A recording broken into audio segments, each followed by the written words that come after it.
हैदराबाद नुमाइश का 25 फरवरी से आगाज होने जा रहा है। नुमाइश सोसाइटी के सेक्रेटरी आदित्य मार्गम ने 4TV को बताया कि नुमाइश के लिए तैयारियां जोरों शोर से जारी हैं।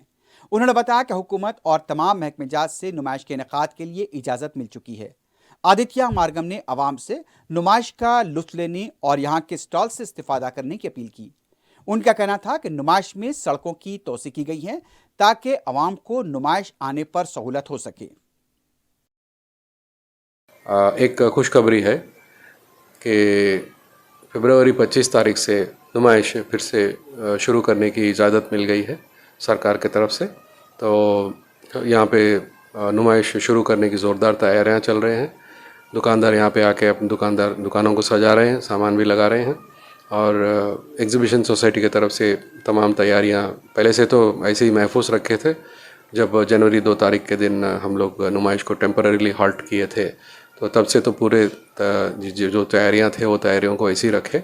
तो हमको नुमाइश शुरू करने में कोई देरी नहीं लगेगी, लेकिन दुकानदारों को अपना अपना सामान लेके आकर के यहाँ पे दुकान सजाने में थोड़े से वक्त चाहिए करके बताए थे। तो 25 तारीख से शुरू करने का ऐलान हमने कर दिया है।